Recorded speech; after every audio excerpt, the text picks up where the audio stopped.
नमस्कार। जय गुरुदेव। आप सभी का एस्ट्रोलोग पे स्वागत है। तो आज हम एक बहुत ही महत्वपूर्ण विषय को टच करने जा रहे हैं और आप में से कुछ लोगों को जानकारी भी होगी इस विषय में कि अभी धीरे धीरे कुछ दिनों में 6 ग्रह एक साथ मकर राशि के अंदर इकट्ठे हो रहे हैं। अब जब मैं ये बात कर रहा हूं कि 6 ग्रह इकट्ठे हो रहे हैं, मतलब कि अभी ऑलरेडी वहां पर शनिदेव हैं, गुरु है, सूर्य वहां पर है, धीरे धीरे बुध अभी वक्री होंगे, बुध वहां पर आ जाएंगे और सूर्य चंद्र भी वहां पर शामिल हो जाएंगे और शुक्र भी शामिल हो जाएंगे।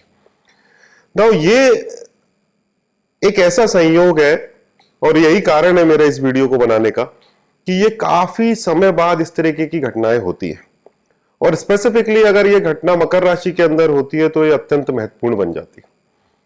अगर मैं आज का आपको पर्सपेक्टिव बोलूं तो ये है कि शनिदेव जो कि इस पूरे सौर मंडल के अंदर हम कहते हैं कि सबसे मैलेफिक ग्रह है, वो सबसे बलवान है, और गुरु जो पूरे सौर मंडल के अंदर सबसे शुभ ग्रह है वो सबसे कमजोर है, क्योंकि ना तो वो केवल अस्त है बल्कि नीच राशि में भी है। तो मैं इस घटनाक्रम को ऐसे समझाना चाह रहा हूं कि फॉर एग्जाम्पल आप ऐसे देखिए कि किसी कमरे के अंदर एक सीट है और उस सीट पर एक साथ 6 लोग बैठना चाह रहे हैं। अब अगर एक सीट पे 6 लोग बैठना चाहेंगे तो ऑब्वियस सी बात है, उनमें से कुछ लोग एक दूसरे के मित्र होंगे तो शायद एक दूसरे के लिए एडजस्ट कर लें, और कुछ शत्रु होंगे तो गृह युद्ध की संभावना बनती है। अब अगर आप इस संयोग को देखें कि मकर राशि जो कि कालपुरुष की कुंडली के अंदर कर्म का राशि है, शनिदेव का राशि है, उनके घर पर सूर्य गए हुए हैं, यानी कि राजा जो है वो प्रजा के घर पे गया हुआ है, वहां पर ही गुरु बैठे हैं, लेकिन ये वो गुरु नहीं है जो कि बहुत ही तीक्ष्ण बुद्धि के और बहुत ही सात्विक गुरु है। ये वो गुरु है जो कि कमजोर है, नीच राशि में है और अस्त है, मतलब कि राजा ने इनको अस्त कर रखा है, मतलब इस गुरु को वो पावर नहीं है कि अपना ओपिनियन पूरी तरीके से दे पाए। वेयरएज सूर्य चूंकि खुद ही अपनी शत्रु की राशि में गए हैं तो सूर्य निर्बल है। अब चंद्रमा वहां पर है और शुक्र है। अब शुक्र जो इसमें जो ग्रह है वो शनि का मित्र है, तो परिस्थिति कुछ इस तरीके की बन रही है कि जो असुरों के गुरु है वो चूंकि अपने मित्र के घर पर है तो बलवान है, जो देवताओं के गुरु है वो शनि के घर पर है तो उनका जो सत्व है उसमें कमी है, राजा खुद कमजोर है, चंद्र वहां पर बैठे हुए हैं, और बुध जो कि राजकुमार है सौर मंडल के अंदर वो ना केवल वक्री है और अस्त भी है।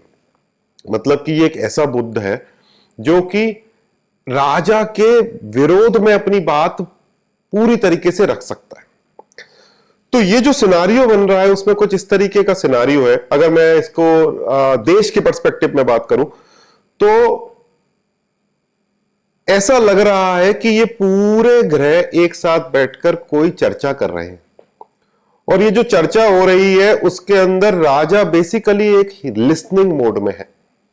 और किसकी सुननी पड़ रही है? शनि की सुननी पड़ रही है, शुक्र की सुननी पड़ रही है, बुध की भी सुननी पड़ रही है, और राजा को जो सही सलाह देने वाला व्यक्ति है बृहस्पति, राजा को जो सही सलाह देने वाला मित्र है चंद्र, वो कमजोर। मतलब कि एक ऐसा घटनाक्रम बनने जा रहा है संसार के अंदर, यहां पर सत्व का थोड़ा सा कमी हो रही है। ऐसी परिस्थितियां जब भी इस संसार के अंदर बनती हैं, it is just like a restart. तो कुछ खत्म होता है, कुछ नया तरीके का शुरुआत होती है। चूंकि सात्विक ग्रह जो है वो कमजोर है, तामसिक ग्रह बलवान है, इसलिए इस योग को कोई बहुत अच्छा योग नहीं कहा जा सकता। स्पेसिफिकली जब तक 19 फरवरी तक जब तक कि गुरु अस्त है तब तक थोड़ा सा मुझे तकलीफ का समय लगता है। अगर आप चार्ट को देखो, इस समय जो चार्ट बन रहा है, गोचर का जो चार्ट बन रहा है वो ऐसा बन रहा है कि 6 तो ग्रह एक साथ बैठे और राहु केतु अपनी उच्च राशि में और मंगल जो है वो अपनी स्वराशि में बैठे। तो जो रूप समझ में आ रहा है वो इस तरीके का है कि ये 6 ग्रह एक कमरे में बैठकर कुछ बात कर रहे हैं राहु केतु मंगल के विषय में। दैट मीन्स क्या? और राहु केतु मंगल तीनों बलवान है। दैट मीन्स ये है कि ये ग्रह राजा के पास में बैठकर, जो कि कमजोर राजा है, उसको कुछ बताना चाह रहे हैं एजिटेशन के बारे में, अराजकता के बारे में, इकोनॉमी के बारे में, सिक्योरिटी पर्पस के बारे में, और ये मंत्रणा इस समय पर इस सौर मंडल में चल रही है। तो आप जो देख रहे हैं इस समय पर ऑलरेडी कि किसान आंदोलन चल रहा है, पूरे वर्ल्ड के अंदर एक एजिटेशन जैसा माहौल है। हम अभी कोरोना से पूरी तरीके से निकले ही नहीं है, ऑल्दो भारत में उसका सुधार हुआ है, but rest of the world if you can see, क्योंकि बृहस्पति बहुत ही कमजोर है, राहु केतु बहुत बलवान है, तो रेस्ट ऑफ द वर्ल्ड में अभी तक इस चीज को लेकर कोई सुधार नहीं आया। मतलब कि ये वो टाइम है जबकि सूर्य, चूंकि उसके सलाहकार कमजोर है, गलत निर्णय ले सकता है और इसके कारण अराजकता फैल सकती है। तो इस चीज के लिए थोड़ा सा संयम रखने का आवश्यकता है, बिकॉज जैसे जैसे धीरे धीरे ये ग्रह निकलते जाएंगे, फॉर्चुनेटली जितने भी और ग्रह हैं वो सभी छोटी अवधि वाले ग्रह हैं, जैसे कि बुध है, शुक्र है, चंद्र तो मात्र मौनी अमावस्या और अमावस्या से एक दिन पहले, अमावस्या के एक दिन बाद ही वहां रहेंगे। तो जैसे जैसे ये ग्रह निकलते जाएंगे यहां से, ये एनर्जी क्लियर होती जाएगी। अगर इंडिविजुअल लेवल पे बात करें तो चूंकि मकर राशि के ऊपर यह प्रभाव पड़ रहा है, और मकर राशि चूंकि शनि का राशि है, तो ऐसे वो जो भी लोग जिनको 7.5 चल रही है, या स्पेसिफिकली मिथुन लग्न जिनको ढैया चल रहा है, या और भी राशियां जिन पर ढैया चल रहा है, उनके लिए समय थोड़ा सा ज्यादा डिफिकल्ट है। क्योंकि अब मान लो अगर 7.5 चल रही है तो चंद्र के 12वें स्थान पर, चंद्र पर या चंद्र के दूसरे स्थान पर बहुत ज्यादा प्रेशर पड़ रहा है। स्पेसिफिकली मिथुन राशि जिसको अष्टम शनि चल रहा है, उनके लिए यह समय अच्छा नहीं। मैं इस वीडियो के अंदर पूरी राशियां कवर नहीं कर रहा हूं, बट फिर भी मैं एक ग्लिम्स ये देना चाह रहा हूं कि जिन पे अष्टम शनि, ढैया या फिर 7.5 है, उनको थोड़ा सा प्रभाव है, या फिर जिनके लग्नेश या जिनकी कुंडली के अंदर प्रमुख ग्रह बृहस्पति है, उनको प्रभाव है। जैसे धनु लग्न है, मीन लग्न है, स्पेसिफिकली कन्या लग्न और मिथुन लग्न भी, जिसमें कि बृहस्पति बहुत इंपॉर्टेंट ग्रह होता है, वहां पर थोड़ा थोड़ा प्रभाव है। तो ये टाइम कुछ इस तरीके का है, स्पेसिफिकली 10 तारीख से 20 तारीख तक का जो समय है, जो थोड़ा सा इत्मीनान से काटना चाहिए। जब मैं सूर्य की बात कर रहा हूं तो मैं केवल सूर्य गवर्नमेंट के पर्सपेक्टिव में नहीं बोल रहा हूं। आपके परिवार के अंदर आपके पिताजी सूर्य है, अगर आप किसी ऑफिस के अंदर बॉस है तो आप सूर्य है, और जो भी व्यक्ति जो किसी मुख्य पोजीशन पे बैठा है, भले ही वो घर में बैठा हो, ऑफिस में बैठा हो, शहर में बैठा हो, संसार में बैठा हो, वो सभी सूर्य हैं। तो इस समय पर हमको कान का कच्चा नहीं बनना है। इस समय पर थोड़ा सा डिसीजन को अगर हम पेंडिंग रख के चलते हैं, थोड़ा एक बार एनर्जी क्लियर हो जाएगी तो हम अच्छे तरीके से अपने डिसीजन ले पाएंगे। दूसरा, जब भी कुछ भी इस तरीके का संयोग बनता है, जिसको हम षड ग्रह योग या सप्त ग्रह योग या पंच ग्रह योग कहते हैं, जिसका अपने शास्त्रों में भी जिक्र है, उस समय पर थोड़ा प्राकृतिक रूप से आपदाएं आने का प्रभाव रहता है। क्योंकि मकर राशि में हो रहा है तो आप देख ही रहे, धरती मतलब किसान से संबंधित चीजों की समस्या आ रही है। दूसरा, जब भी सैटर्न बलवान होंगे और पाप ग्रह शुभ ग्रह कमजोर होंगे, तब महंगाई बहुत बढ़ती है, तो चीजें महंगी होने की थोड़ी संभावनाएं रहेंगी। इस समय पर यह इंपॉर्टेंट है कि हम थोड़ा सा अपने आप को रोकें कुछ दिनों के लिए, अपना ध्यान को, अपनी साधना को, अपने अध्यात्म को बलवान रखें, अपनी मानसिक स्थिति को कंट्रोल में रखें। क्योंकि जब भी चंद्रमा इस तरीके से पीड़ित हो जाता है तो साइकोसोमेटिक डिसऑर्डर आने की संभावना रहती है। ये साइकोसोमेटिक डिसऑर्डर ना केवल हमारे अंदर आते हैं, इंसानों के अंदर, बल्कि प्रकृति में, जानवरों में, इनमें भी आते हैं। तो इसीलिए इस समय पर नॉनवेज खाना एक अच्छी बात नहीं है। ये पूरा टाइम 10-20 दिन के लिए अगर आप ऐसा भोजन ग्रहण करेंगे जो कि आपके लिए उपयुक्त है, शरीर के लिए उपयुक्त है, वो ठीक रहेगा।